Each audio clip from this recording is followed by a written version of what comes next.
ខ្ញុំរកណាសូមថ្វាយបង្គំព្រះត្រៃរតន៍ជាទីគោរពដ៏ខ្ពង់ខ្ពស់ស្មើនឹងជីវិតខ្ញុំរកណាសូមថ្វាយបង្គំព្រះដេចគុណជាទីគោរពនិងសក្ការៈបូជាសូមថ្លែងសេចក្តីគោរពដ៏ខ្ពង់ខ្ពស់ចំពោះអ្នកអាននិងអ្នកស្ដាប់ទាំងអស់សូមគោរពមិត្តប្រធម៌ទាំងអស់និងក្មួយៗទាំងអស់ជាទីគោរពនេះគឺជាលោកធម៌8ជាភាសាបារាំង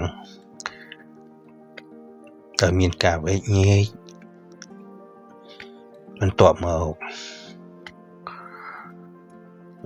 សូមអរគុណ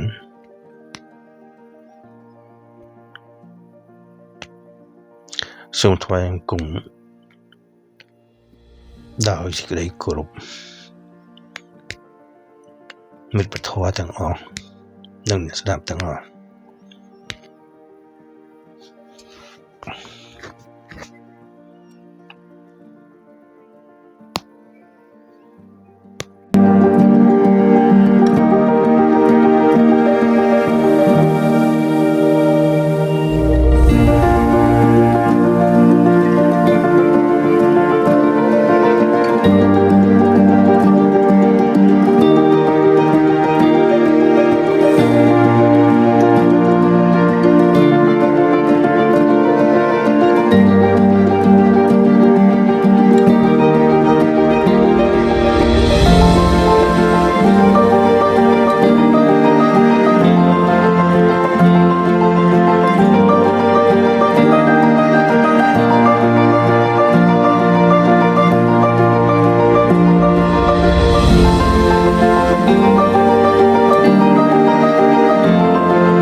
Les 8 conditions mondaines.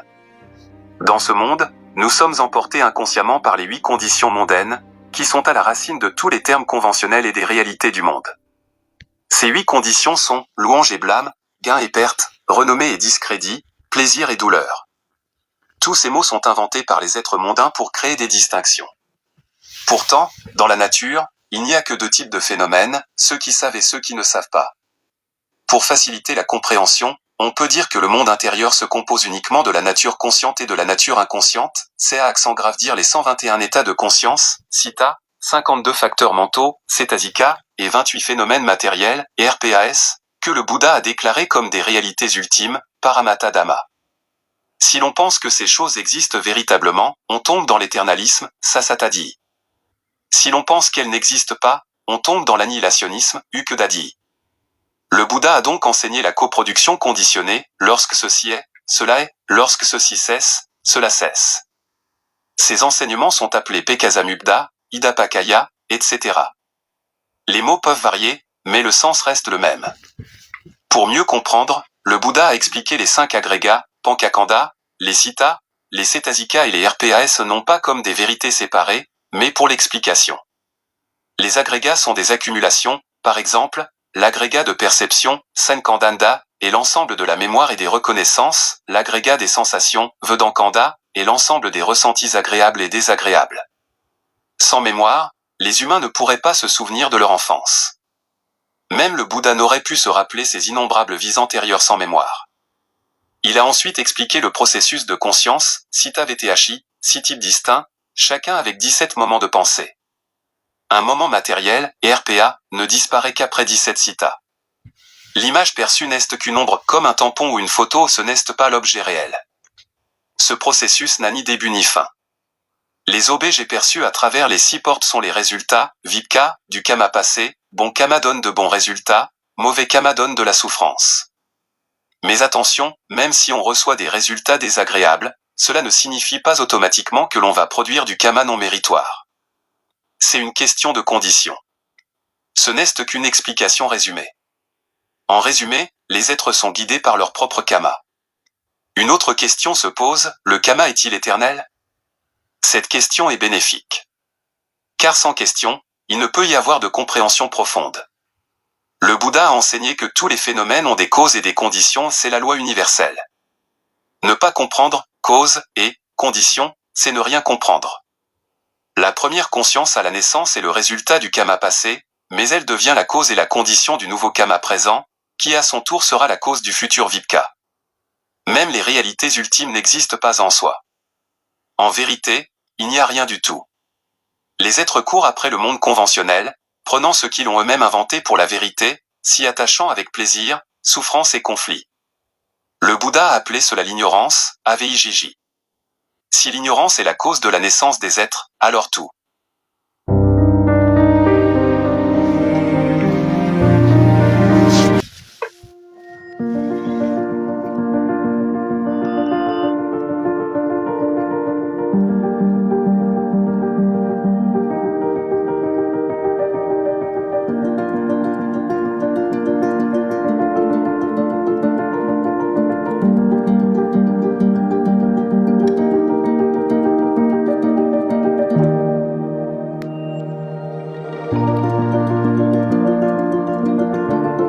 Bonjour à toutes et à tous.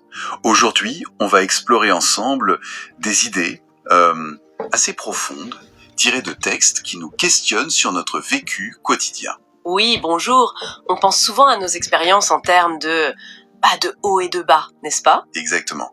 La louange, le blâme, gagner, perdre, le bonheur, la souffrance.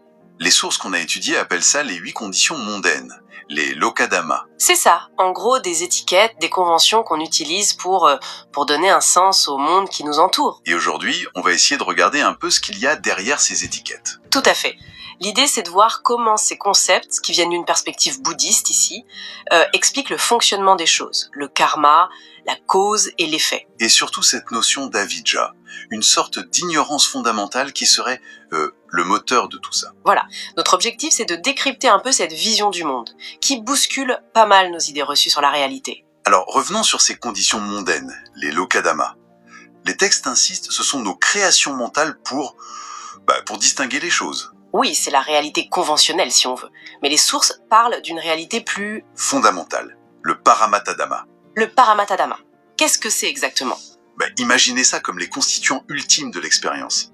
Des sortes de flashs hyper rapides, des moments de conscience, citta, des facteurs mentaux associés, cetasika, et même des aspects matériels, rupa. D'accord, des éléments de base en quelque sorte. C'est l'idée. Mais attention, le point crucial, c'est d'éviter 2 pièges. Penser que ces éléments sont fixes, permanents. Genre une âme immuable, par exemple. Ça, c'est une vue erronée, sasaditi. Et l'autre extrême, c'est de penser qu'il n'existe pas du tout, que tout est néant, uchedaditi. Donc, ni complètement existant de façon figée, ni complètement inexistant. Exactement. La réalité ultime, d'après ces textes, elle transcende ces notions. C'est un flux constant, tout est interdépendant et impermanent. Rien n'est figé. C'est assez abstrait quand même. Comment ça se relie à notre expérience concrète comme, disons, la mémoire, le fait de se souvenir? Ah, bonne question. Pour ça, les textes utilisent l'image des 5 agrégats, les panyakanda.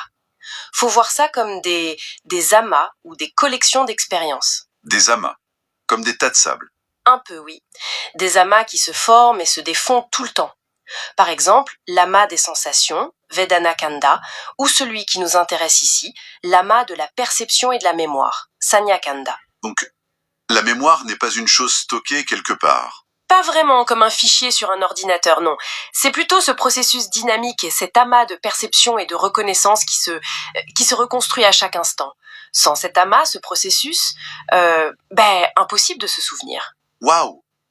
Donc, même mes souvenirs les plus précieux, c'est une reconstruction constante. C'est l'idée générale, oui.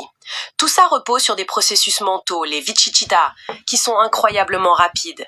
Ils apparaissent, traitent une empreinte du monde extérieur, puis disparaissent. Des empreintes, pas la réalité directe. Plutôt des ombres, des représentations très fugaces. Et ce flux, il est décrit comme sans commencement ni fin qu'on pourrait saisir.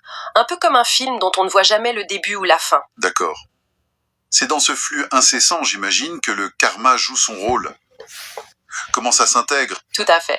Ce que nos sens captent, une image agréable, un son pénible, etc., c'est vu comme le résultat, le vipaka, d'actions passées, de notre karma antérieur. Ok, ça c'est l'effet du passé. Voilà. Mais le point crucial, c'est maintenant. Notre réaction mentale actuelle à ce vipaka. Est-ce qu'on s'y attache? Est-ce qu'on le rejette avec aversion? Est-ce qu'on cultive des pensées saines ou malsaines? Ah, et ces réactions créent du nouveau karma. Précisément. Ces réactions mentales, qu'elles soient bonnes, kusala, ou mauvaises, akusala, ce sont elles qui sèment les graines pour l'avenir, qui conditionnent nos futures expériences.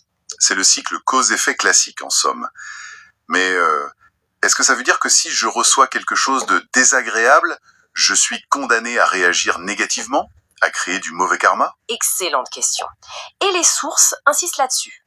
Non, pas forcément. C'est une nuance hyper importante. Ah, bon. Oui, recevoir un résultat vipaka défavorable par les sens, ça n'entraîne pas automatiquement un état d'esprit négatif akusala chitta. Il y a un espace là. Un espace? Oui, un espace de choix en quelque sorte. On peut choisir consciemment une réponse plus neutre ou même constructive.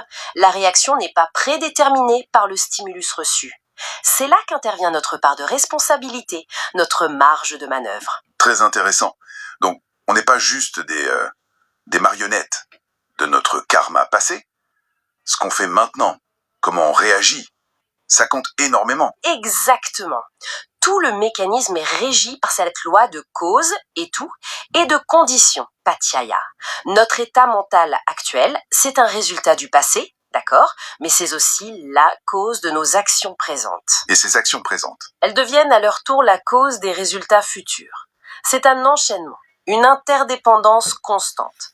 Et dans tout ça, il n'y a pas de place pour un moi fixe, un pilote indépendant qui contrôlerait tout. Même au niveau ultime, cette notion de soi permanent est vue comme une illusion. Et qu'est-ce qui fait tourner cette roue alors? Qu'est-ce qui alimente ce cycle sans fin d'après ces textes? On a mentionné l'ignorance au début. Oui, c'est ça, la vidya.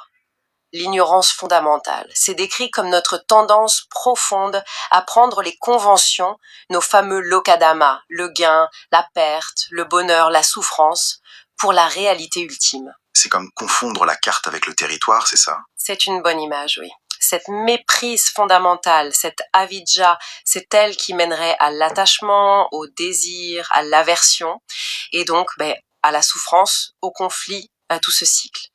Si l'ignorance est la racine de notre existence conditionnée, alors nos actions en sont forcément imprégnées.